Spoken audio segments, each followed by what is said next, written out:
Hey, everybody, welcome back to another daily drop here on TarHeelIllustrated.com. I'm THI publisher Andrew Jones, and the topic today, of course, it's Carolina football. The Tar Heels are within a week before opening the 2024 season at Minnesota. I will be up there at Huntington Bank Stadium because we go where the Tar Heels go. So make sure you stay with TarHeelIllustrated.com for all of our coverage of that game and all the games the Tar Heels play this year in football and basketball, plus recruiting. And guess what?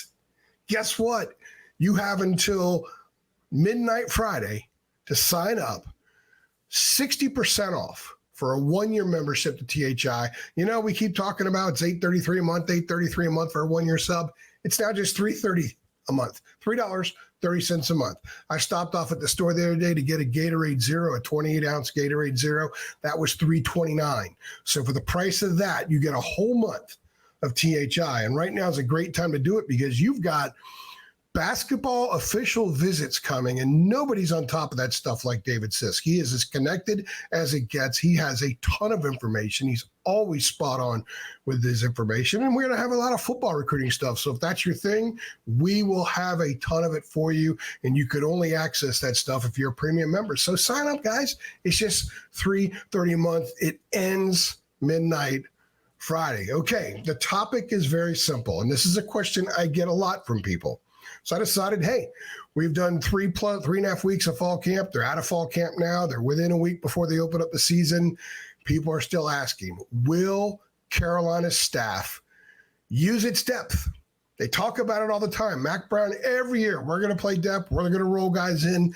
And to Mac's credit, going back to spring practice and throughout fall camp, and we've talked to him most recently, we actually get him Friday for the Minnesota press conference, the pregame press conference. It's 6 days out. So by the time you're watching this, I will be over at the Keenan Football Center with Mac Brown in his press conference talking about the Golden Gophers. He'll talk about using depth and playing depth because he has made that a point of emphasis all off season.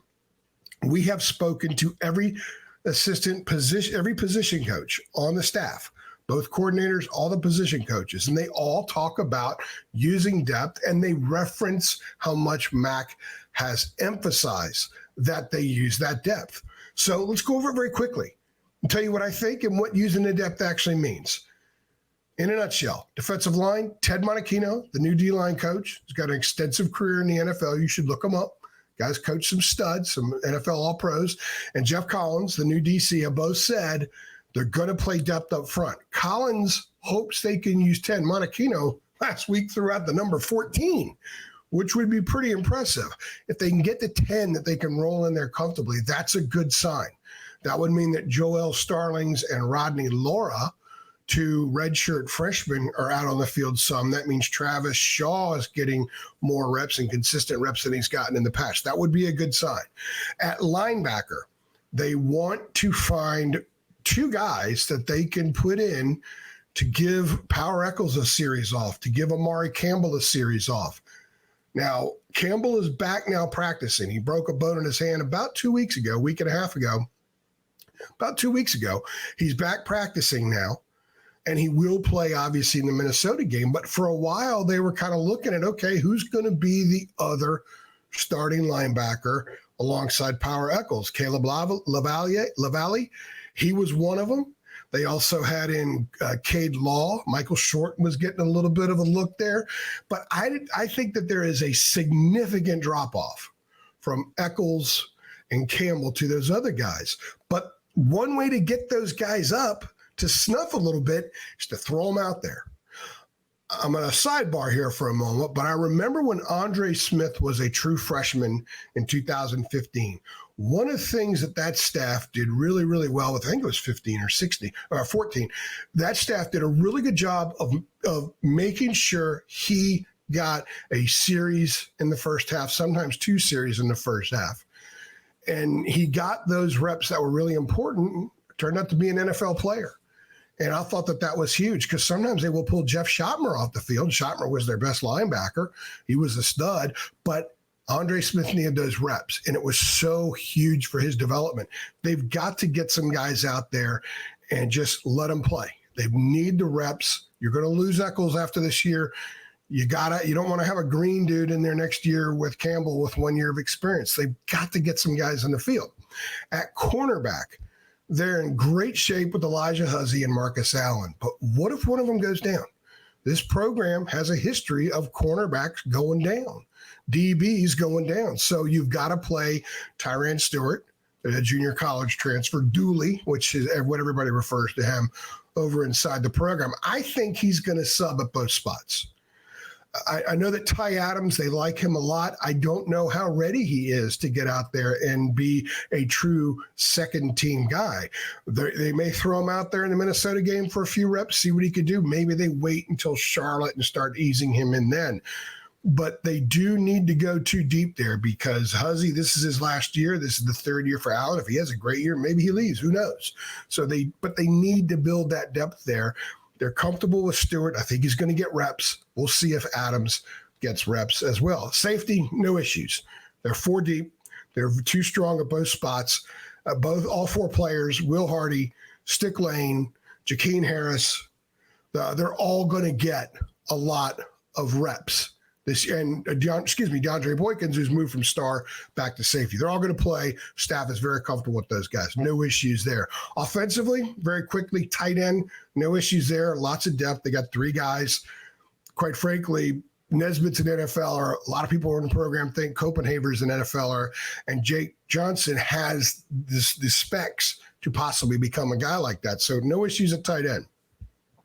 Quarterback's going to be what quarterback is. I'm not sure they're going to play 2. I think they're going to roll with the guy they're going to roll with, the more experienced one, Max Johnson, probably going to just give him the keys and say, take it.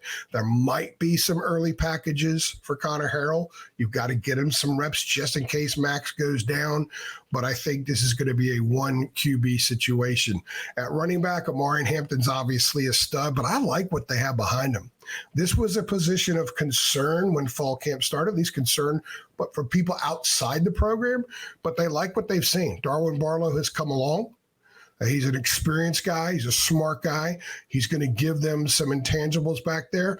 Caleb Hood, when healthy, Mac loves him when he's healthy, not always healthy. Keep your eyes on true freshman Davion Goss. Nickname is Bullet. I've talked about him a lot. I think you're going to like what you see behind Amari and Campbell at the running back spot. And the other position is at wide receiver. They have a ton of dudes over there. When you look at that group, to me, in terms of how far into the group, how deep into the group they go with really talented kids, this might be the deepest wide receiver room I've ever seen in Chapel Hill since I've been doing this.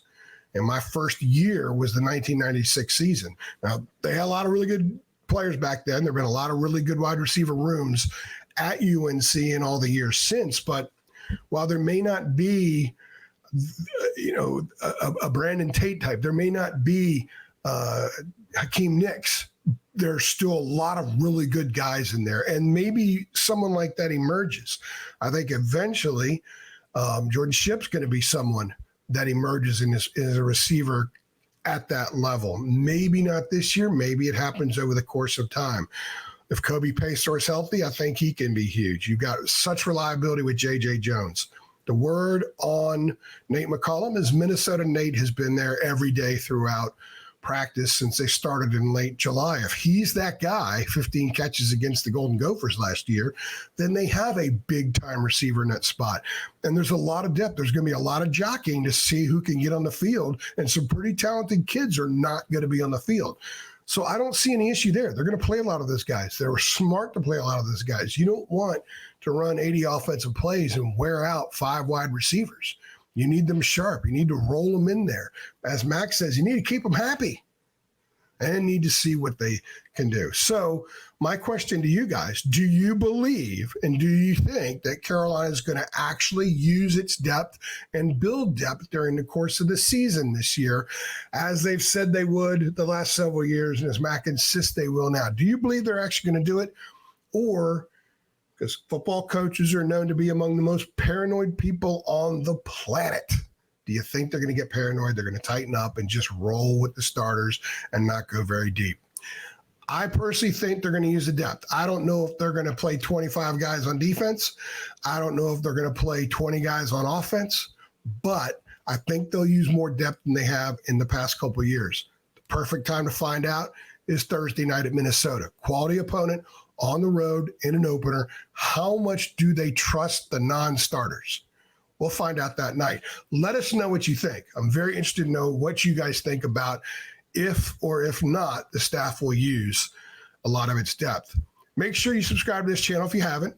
Make sure you hit the notification bell so you get updates every time we upload a video. And guys, you have until midnight tonight, Friday night, $3.30 a month for a 1-year subscription. It's a no-brainer. We've already moved a ton of them. A lot of people signed up the last few days. So don't miss out on this because we're not going to do this for a while again. So get involved now. Now's the perfect time to do it. I'm AJ, and I appreciate you stopping by.